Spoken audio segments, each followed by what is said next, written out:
I am going to anger you in a way I don't think you're prepared for today. I think today I'm going to officially make the majority of the audience's blood boil today, whereas normally I just boil the blood of progressives. I think I'm going to boil your blood today because it is fascinating to me that people are still referring to this GM IPO as an IPO. It should be called an IRO, initial restricted offer, or IIO, initial institutional offer. You can't just sit down at your computer and buy shares of General Motors at the IPO price. You can't do that. The institutional investors got in line ahead of you, as ordered by the government. Now, in the case of a private sector company, there really is no complaint. You take, for example, Sirius and XM. When we had our IPO, if we limited the shares to an initial public offering, because it is publicly traded technically, there's a difference between publicly owned and publicly traded public sector and the public. The word is being mashed up here. Hold on a second. I'm telling you, you're going to get very angry when I'm done with this segment.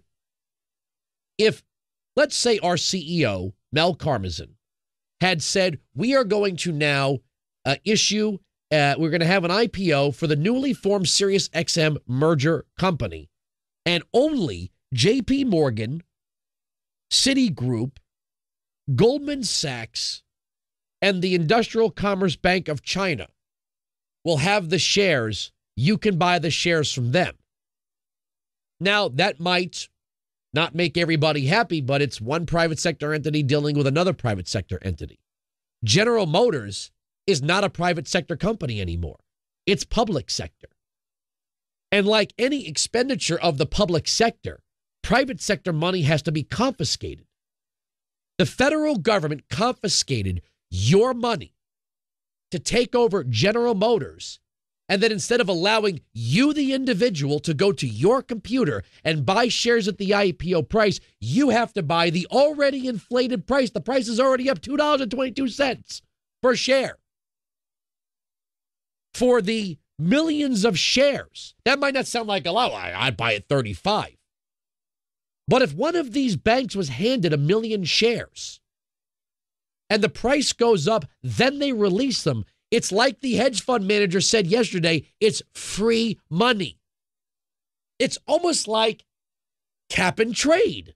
If you were to say to the nation of Zimbabwe, well, you aren't polluting like the United States. We are going to set the caps for carbon usage in the United States so low that they're going to have to buy offsets from other countries like you, Zimbabwe.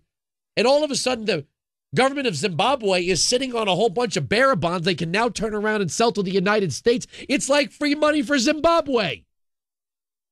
It would almost be as if the federal government just took over the NFL and said, okay, the Super Bowl is coming up, but we're not going to let Ticketmaster sell the tickets to first come, first serve. We're going to hand a block of tickets to Acorn, a block of tickets to the Harvard Law Review, a block of tickets to the University of Chicago Law School, the Center for American Progress and Media Matters, and you can buy it from them.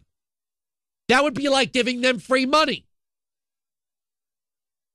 But you want to know what's going to make you really angry? I want you to come close to your radio because I'm really going to boil your blood with this one. I rarely tell you to pull the car over, and probably most of you aren't going to, but you're going to wish you had. Come closer. Phone lines are open, especially for you progressives. 1-866-95-PATRIOT. This is from CNBC, whose parent company is General Electric. Headline, members of U.S. Congress get richer despite sour economy. Oh, that's not the rub. Despite a long and deep recession, the collective personal wealth of congressional members increased by more than 16% between 2008 and 2009, according to a study released Wednesday by the Center for Responsive Politics. We're not even there yet. The study also indicates that a significant number of members own shares of major players in the healthcare and financial services sectors, which were the subject of major reform legislation during the period. You mean members of Congress, most notably Democrats, according to this article, invested in the companies that they were either bailing out or creating a demand for? Health insurance companies and financial services companies? You mean the members of Congress on the Democratic side were investing in companies that were getting TARP funds? No. You see, that's not what's going to boil your blood. The findings based on federal financial disclosure data released earlier this year paint a wealthy bunch in Congress. More than half, 261, were millionaires. What do you think the least popular stock was held by members of the federal government? Let me see. General Motors was not even on the list. The members of the House of Representatives in the United States Senate ran from General Motors as they took it over. But you want to know what they ran to? Are you ready for this? Has anyone seen the list of banks? Not the Chinese banks. The list of American banks who get to oversee the IPO?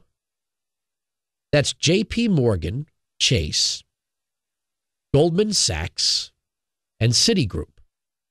Would anybody like to know what the most popular stocks were with members of Congress? Bank of America, Goldman Sachs, Wells Fargo, J.P. Morgan Chase, and Citigroup. Some of the most popular stocks with members of Congress were not the companies they were necessarily taking over. It was either the ones they were bailing out, creating a market for, or ultimately were going to get free money when the government determined which banks were going to handle the General Motors IPO. This was a limited IPO. It was a restricted IPO. Warren Buffett got to get in because he runs Berkshire Hathaway. You and your Scottrade account, you ought to be calling Roger Riney up right now and screaming into the phone. You ought to be screaming into the phone at that baby that does the commercials for, was it E-Trade?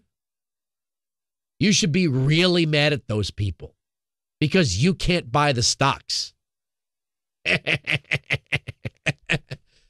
So here's what it means to be a Democrat member of Congress.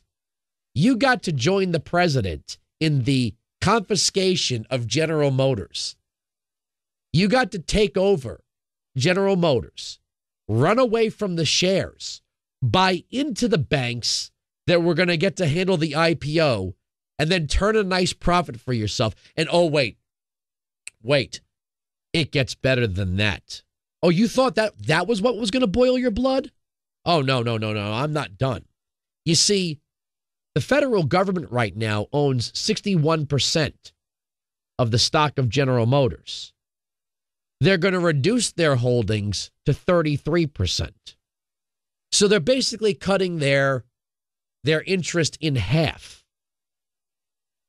What does that mean?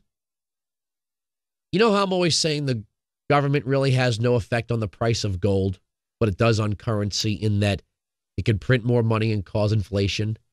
Yeah, here's what happened. Here's what's happening. Here's perfectly executed political analysis. The argument cannot be broken. Are you ready for this? I want you to get real close to the radio because this is the blood boiler. The federal government confiscated property that was not theirs to take. It destroyed all of the investment in General Motors held by average Americans. It then turned around and disallowed those average Americans to buy back what it is that they lost. They have to buy the shares from what amounts to a group of scalpers selling Super Bowl tickets at the inflated price, whereby which those scalpers are now making millions of dollars on commodities, or I should say shares, they didn't entirely own in the first place. But wait. Even if you go out and buy those shares, you think to yourself, well, in the grand scheme of things, all right, so they had it at 33, I'll buy it 35, I'll buy it 36. Hell, I'll even buy it 40. The federal government is still going to have 50% of its stake. That means after you buy the stock, if you're taking a capital gain on it and the president gets angry that people are getting rich again, now is not the time to profit, the federal government can do to the stock what it's doing to the dollar. When it creates dollars it doesn't own, it devalues the dollars that are already in circulation. The federal government can dump in one day the rest of its shares and cause the share price to plummet. Meaning, if you bought at the artificially inflated price of the share from the scalper, the government can knock you out by dumping the rest of its shares. Wow. These institutions, you know what the president is doing right now? Do you want to know what the president is doing right now? Does anybody care to understand? The institutional investors are still going to hold on to a large portion of the stock. It's been the goal of this government and this president to take greater control of the banks.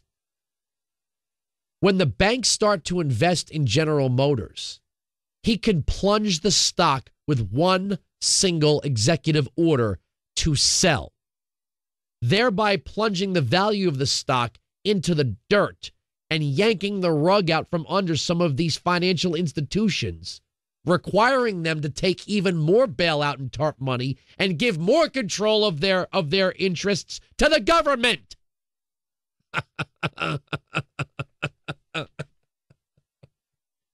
And you thought that you were going to go down and buy that Camaro now because GM is back to private holding. Are you kidding me?